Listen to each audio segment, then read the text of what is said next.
नमस्कार दोस्तों, स्वागत है आपके अपने चैनल A1 स्टडी सर्किल पर।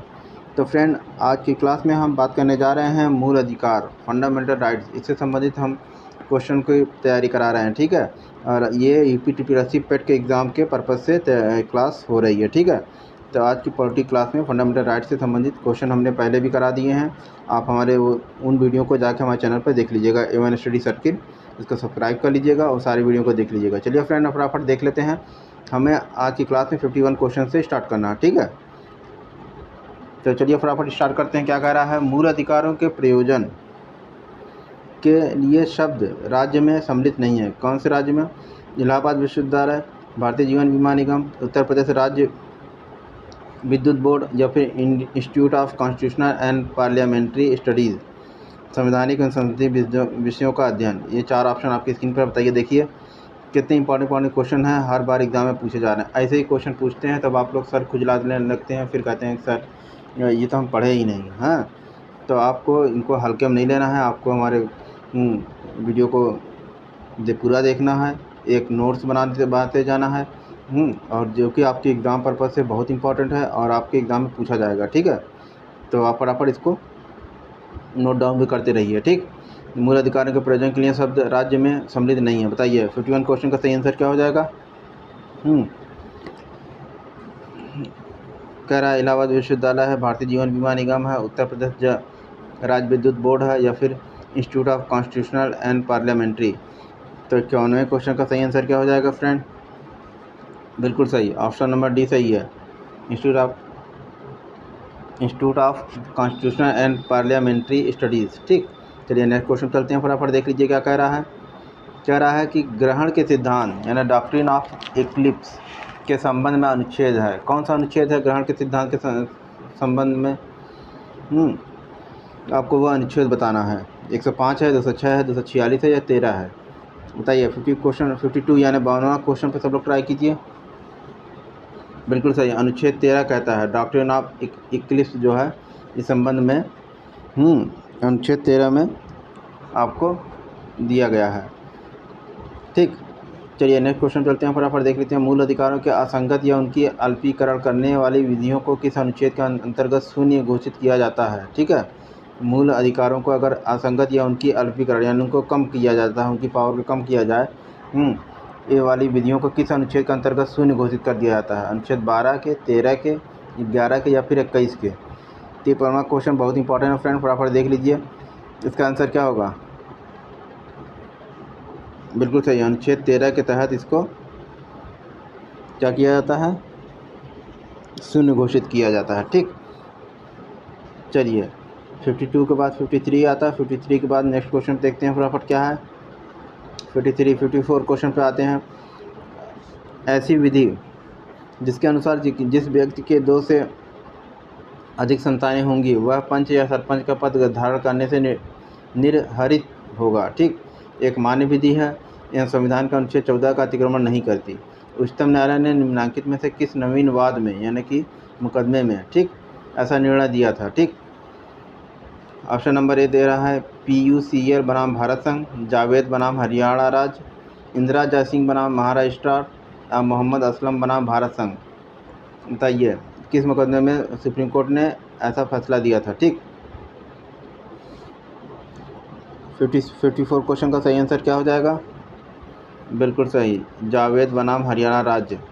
इस संदर्भ में जो मुकदमा गया था उसमें सुप्रीम कोर्ट ने ये फैसला दिया था, ठीक, कि ऐसा कोई कानून अगर बना रहा राज्य, ठीक, जिसमें व्यक्ति के 2 या 2 से अधिक संतानें होंगी तो वह पंच या सरपंच का पद धारण करने से निर्हरित होगा, ठीक। एक मान्य विधि है और यह संविधान के अनुच्छेद 14 का अतिक्रमण नहीं करती है, ठीक। ये सुप्रीम कोर्ट ने फैसला दिया था, ठीक।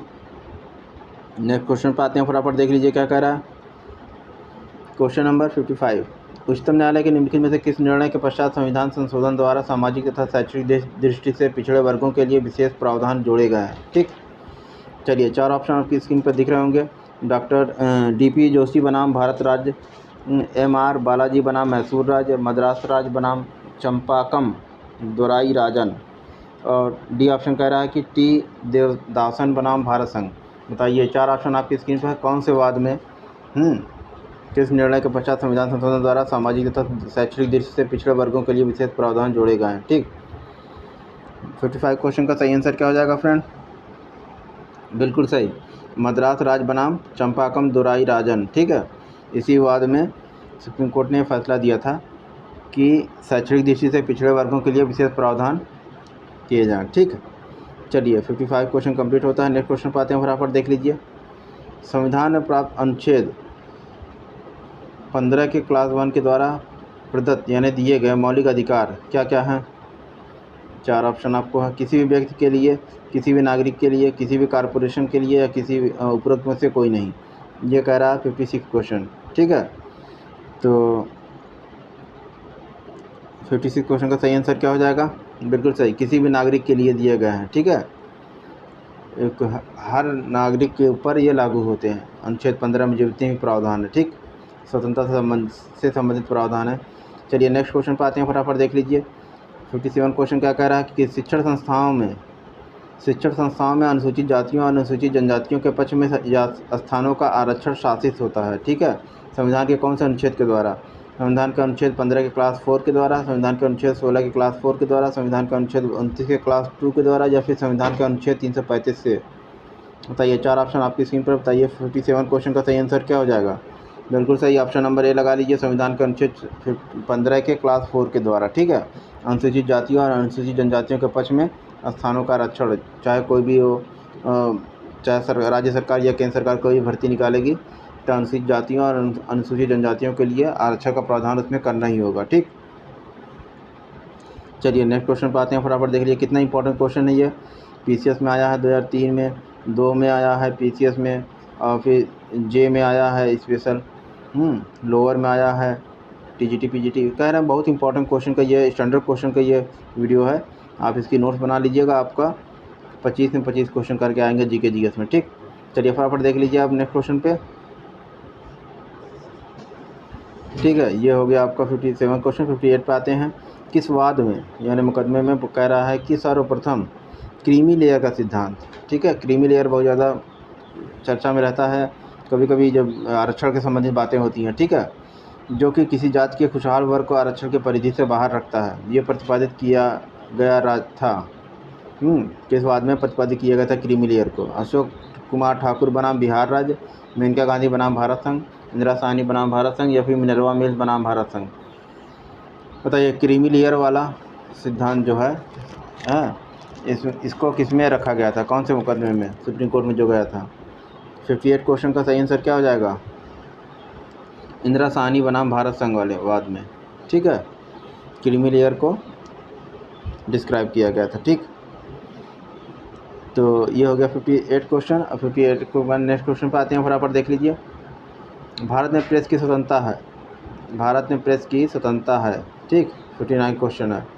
संसद के कानून, ऑप्शन नंबर 1 कह रहा है संसद में के कानूनों के तहत लोगों के लिए उपलब्ध। ऑप्शन बी कह रहा है भारत के संविधान में विशेष रूप से प्रदान किया गया है। ऑप्शन सी कह रहा है व्यक्ति स्वतंत्रता के अधिकार में निहित है। ऑप्शन डी कह रहा है कार्यकारी आदेश के तहत लोगों के लिए उपलब्ध है। बताइए 59 क्वेश्चन का सही आंसर क्या हो जाएगा? बिल्कुल सही, ऑप्शन नंबर सी लगा लीजिए, व्यक्ति की स्वतंत्रता के अधिकार में निहित है प्रेस की स्वतंत्रता। ठीक, चलिए अब सूची वाला क्वेश्चन देख लीजिए, बहुत इंपॉर्टेंट क्वेश्चन है। ऐसे क्वेश्चन पूछ के पेपर को टफ बनाया जाता है। ठीक है, और हालांकि ये क्वेश्चन बहुत आसान होते हैं, 1-2 मिल जाए आपको पूरा आंसर निकल आएगा। सम्मेलन की स्वतंत्रता कौन से अनुच्छेद में है? वृत्ति, व्यापार और उपजीविका की स्वतंत्रता कौन से अनुच्छेद में है? व्यक्ति की स्वतंत्रता कौन से अनुच्छेद में है? या फिर संगम की स्वतंत्रता कौन से अनुच्छेद में है? तो सूची 1 में ये सारे अधिकार दिए गए हैं, और ये से निर्बंधन यानी कि किस अनुच्छेद से संबंधित है। ठीक है, सूची 2 में दिए गए हैं। तो अब कूट की सहायता से 4 कूट दिए जाएंगे आपको, ABCD हैं, इस हिसाब से आपको बताना होगा कौन सा आंसर सही है। ठीक है, तो ये बहुत अच्छा क्वेश्चन होता है, स्टैंडर्ड क्वेश्चन ऐसे ही बनते हैं। ठीक है, तो चलिए फटाफट देख लेते हैं इसमें। सम्मेलन की स्वतंत्रता जो है आपके अनुच्छेद 3 में दी गई है। ठीक, और उसके बाद वृत्ति, व्यापार और उपजीविका की स्वतंत्रता जो है अनुच्छेद 4 में दी गई है। ठीक, और उसके बाद ये अव्यक्त की स्वतंत्रता जो है वो आपके अनुच्छेद 19 के क्लास 2 में दी गई है। ठीक, और बाकी बचा संगम की स्वतंत्रता, इसको अनुच्छेद इससे लगा दीजिए, 2 में दी गई है, ठीक है। तो 1 A का 3 B का 4, A का 3 B का 4 कहीं है, A का 3 B का 4, हाँ यही है, ऑप्शन नंबर ए लगा लीजिए, इसका सही है। ऐसे ही मिलाया जाता है, 1 2 मिल जाए आपको पूरा आंसर सही हो जाता है, ठीक। इससे घबराना नहीं है, सूची वाला बहुत आसान क्वेश्चन होता है, ठीक। चलिए 61वां क्वेश्चन पाते हैं। निम्नलिखित में से किस वाद में ये निर्णय दिया गया था कि सरकारी कर्मचारियों को हड़ताल पर जाने का अधिकार नहीं है? बताइए। टी.के. रंगराजन बनाम तमिलनाडु राज्य में दिया गया था, जावेद बनाम हरियाणा राज्य वाले वाद में दिया गया था, या फिर काश्याम नारायण चोकसी बनाम भारत संघ वाले वाद में दिया गया था, या फिर सेहात बनाम भारत संघ, डी ऑप्शन में कह रहा है, ठीक। बताइए किस वाद में दिया गया था। 61 क्वेश्चन का सही आंसर बताइए, आप लोग गेस करिए, ठीक है। बिल्कुल सही, option number A, TK. Rangarajan बनाम तमिलनाडु राज्य में वाले वाद में दिया गया था, ठीक। ऑप्शन नंबर ए लगा लीजिए। 61 क्वेश्चन कंप्लीट हो गया। चलिए 62 पे आते हैं, फटाफट देख लीजिए। 62 क्वेश्चन क्या कर रहा है आपकी स्क्रीन पर। सूची 1 को सूची 2 से सम्मिलित कीजिए और सूचियों के नीचे दिए गए कोड की सहायता से सही उत्तर चुनिए। वही मैचिंग वाला है। इंडिया अर्थात इंडिया अर्थात भारत जो है राज्यों का संघ है, ये कौन से किस में है? प्रस्तावना में है कि मौलिक अधिकार में है कि डीपीएसपी में है, ठीक है। ये सब टॉपिक वाइज दिया गया है सूची 2 में, ठीक। विचार अभिव्यक्ति तथा पूजा की स्वतंत्रता, ये कहाँ पे है? भाषण अभिव्यक्ति की स्वतंत्रता, ये कहाँ है? अल्पसंख्यकों के हितों की सुरक्षा, ये कहाँ पे है, ठीक है। तो ये हो गया आपका सूची 1 का फॉर्मेट, और सूची 2 का फॉर्मेट है प्रस्तावना, स्वतंत्रता का अधिकार, संघ का परिच्छेद एवं सांस्कृतिक एवं शैक्षणिक अधिकार, ठीक, ये बता रहा है, ठीक है। तो बताइए इसका सही आंसर क्या हो जाएगा। अब मैच कराइए फटाफट। चलिए सब लोग ट्राई कीजिए। 62 को इंडिया अर्थात भारत राज्यों का संघ है, ठीक है। पहला ए को मिलाइए पहले, ठीक है, इसको मिलाइए ए को। इंडिया अर्थात भारत राज्यों का संघ है, इसको मिला दीजिए संघ और राज्य क्षेत्र, ठीक है। इसको मिलाइए ए को 3 से, ठीक है। और उसके बाद विचार अभिव्यक्ति तथा पूजा की स्वतंत्रता, इसको मिलाइए ऑप्शन ए से, प्रस्तावना में दिया गया है, ठीक। भाषण अभिव्यक्ति की स्वतंत्रता, ठीक है। तो ये हो जाएगा आपका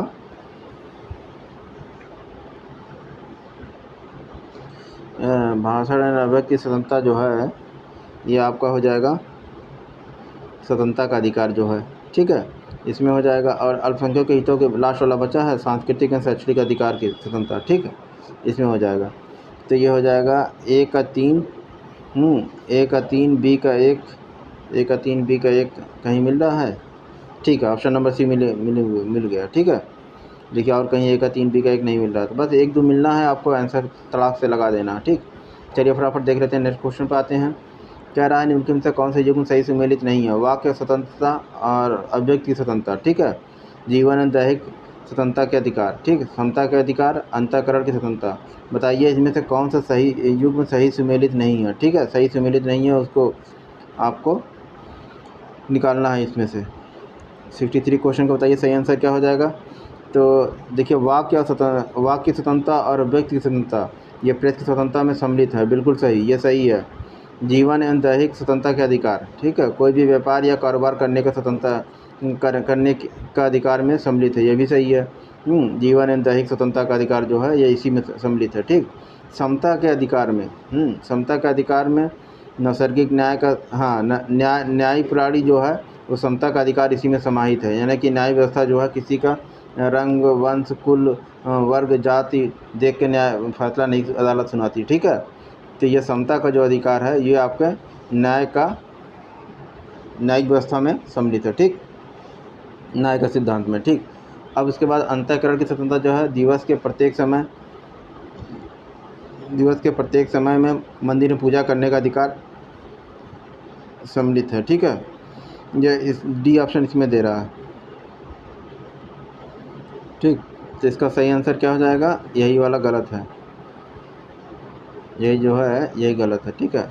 अंतःकरण की स्वतंत्रता कि दिन के प्रत्येक समय में मंदिर में पूजा करने का अधिकार इसमें सम्मिलित है। अंतःकरण की स्वतंत्रता का मतलब कि कोई भी वर्ग या धर्म का हो, पंथ का हो, ठीक है, वो अपने धर्म की आचरण करने, उसकी पूजा करने, उसको मानने, उसके बारे में अपने धर्म को फैलाने में, अपने धर्म की अच्छाइयों को लोगों को बताने में, हाँ, वो स्वतंत्र है, ठीक है। यह अंतःकरण की स्वतंत्रता में निहित है, ठीक। चलिए ये क्वेश्चन कंप्लीट होता है। इसमें गलत वाला यही है, अंतःकरण की स्वतंत्रता है, जिसके सामने ये है, ठीक है, डी ऑप्शन लगा लीजिए। नेक्स्ट क्वेश्चन पे आते हैं, फटाफट देख लीजिए क्या कह रहा है।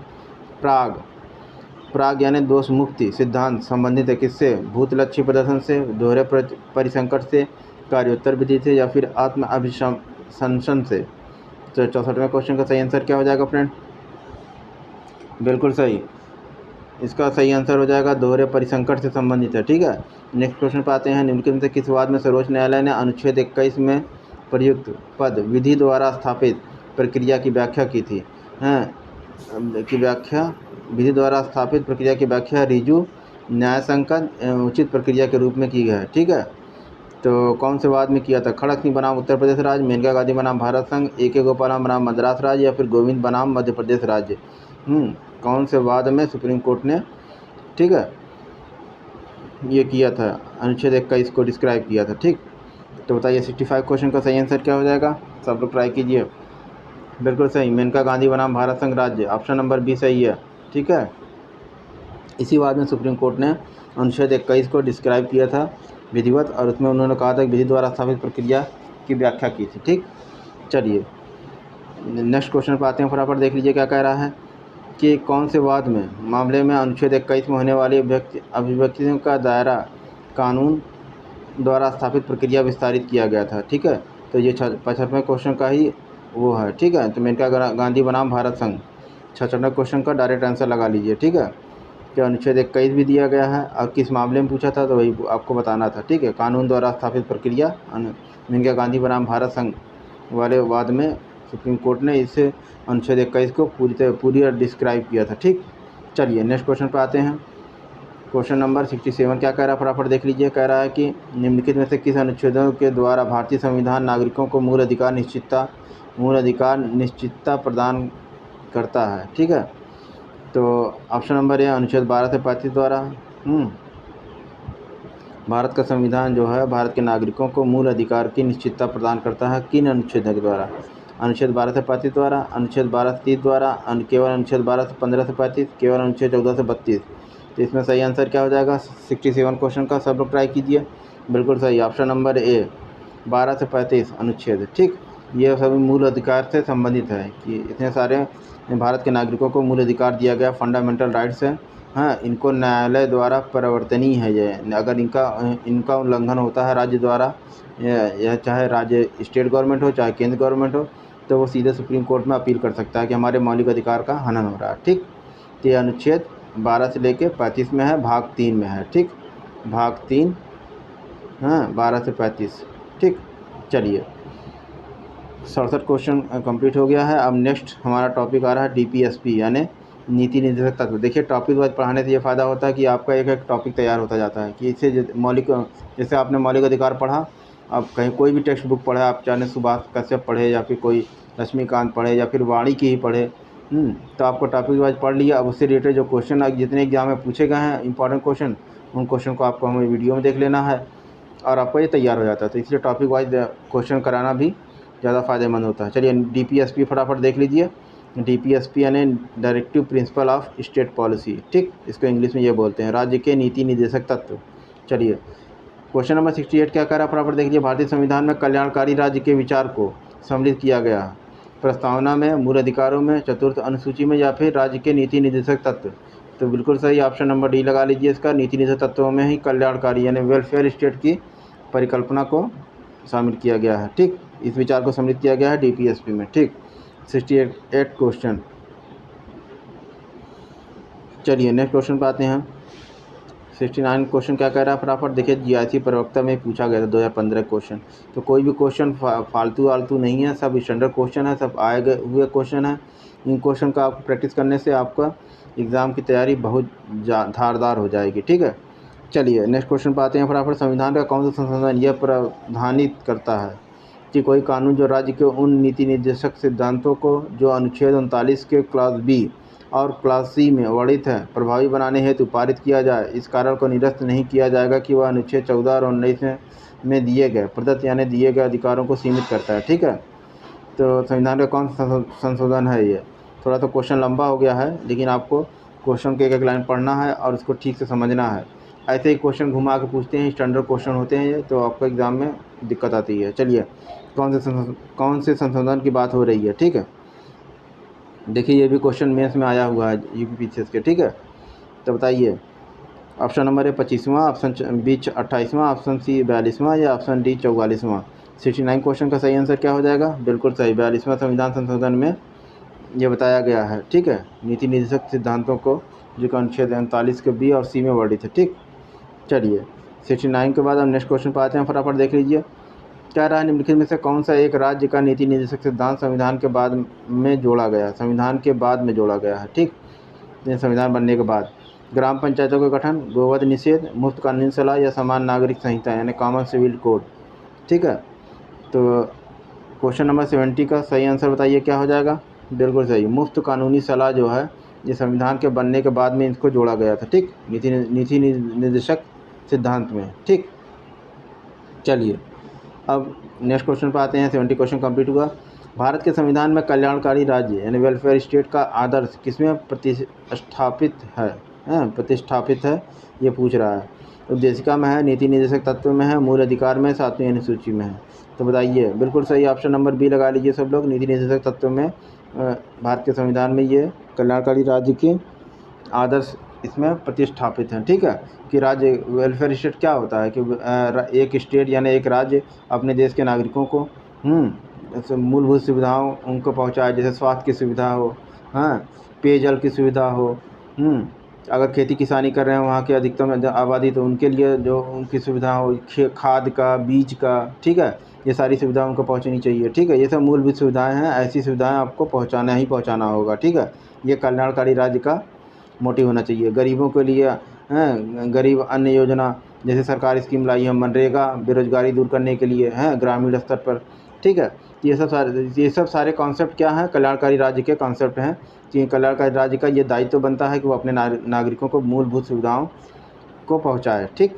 चलिए नेक्स्ट क्वेश्चन पर आते हैं, फटाफट देख लीजिए क्या कह रहा है। क्वेश्चन नंबर 72 कह रहा है भारत के कल्याणकारी राज्य होने का विचार पाया जाता है किसमें? संविधान की प्रस्तावना में, मौलिक अधिकार में, नीति निर्देशक तत्वों में या फिर ए और सी दोनों में, यानी कि प्रस्तावना में या नीति निर्देशक तत्व दोनों में। यह है आपका 72 क्वेश्चन। इसका सही आंसर लगा लीजिए ऑप्शन नंबर सी, नीति निर्देशक तत्वों में कल्याणकारी राज्य होने का विचार पाया गया। देखिए ये भी पीछे में आया हुआ क्वेश्चन है, ठीक है। तो अच्छे क्वेश्चन करिए, कोई दिक्कत नहीं है, एग्ज़ाम आराम से निकल जाएगा। कल्याणकारी राज्य का उद्देश्य, एक और क्वेश्चन कल्याणकारी राज्य से संबंधित आ गया। अधिकतम जनसंख्या का अधिकतम कल्याण सुनिश्चित करना, कमजोर वर्गों के कल्याण का प्रबंध करना, सभी नागरिकों को स्वास्थ्य सुविधाएं प्रदान करना या उपरोक्त में से कोई नहीं। तो कल्याणकारी राज्य का उद्देश्य क्या होना चाहिए? ये भी इंपॉर्टेंट क्वेश्चन है, बहुत बार पूछा गया, देखिए लोअर पीसीएस में पूछा गया है, ठीक है। चलिए बताइए 73 क्वेश्चन का सब लोग ट्राई कर लीजिए एक बार, क्या हो जाएगा? बिल्कुल सही, अधिकतम जनसंख्या का अधिकतम जनसंख्या का अधिकतम कल्याण सुनिश्चित करना ही कल्याणकारी राज्य का उद्देश्य होता है, ठीक। चलिए नेक्स्ट क्वेश्चन पे आते हैं, फटाफट देख लीजिए क्या कह रहा है। नेक्स्ट क्वेश्चन 74 कह रहा है कि राज्य के नीति निर्देशक तत्वों को लागू करना किसका कर्तव्य है? किसी का नहीं, राज्य का, केंद्रीय शासन का ही, केवल भारत के सभी नागरिकों का, ठीक है। तो 74 क्वेश्चन का सही आंसर क्या हो जाएगा? बिल्कुल सही, राज्य का कर्तव्य है कि वो कल्याणकारी नीति निर्देशक तत्वों को लागू करे, ठीक है। चलिए नेक्स्ट क्वेश्चन पर आते हैं, फटाफट देख लीजिए क्या कह रहा है। निम्नलिखित में से कौन से एक राज्य के नीति निर्देशक सिद्धांतों का उद्देश्य नहीं है? एक कल्याणकारी राज्य की स्थापना करना है, सामाजिक आर्थिक न्याय को सुनिश्चित करना है, एक धार्मिक राज्य की स्थापना करना, एक धर्मनिरपेक्ष राज्य की स्थापना करना। तो ऑप्शन नंबर सी जो है, एक धार्मिक राज्य की स्थापना करना, यही राज्य के नीति निर्देशक सिद्धांतों का उद्देश्य नहीं है, ठीक है, ये, ठीक। तो 75 क्वेश्चन का सी ऑप्शन लगा लीजिए। तो चलिए फ्रेंड्स 75 क्वेश्चन यहाँ पर हमारे कंप्लीट होते हैं। नेक्स्ट क्वेश्चन जो है 76, यहाँ से हम अपने नेक्स्ट वीडियो में आपको 76 क्वेश्चन से कराएंगे, ठीक है।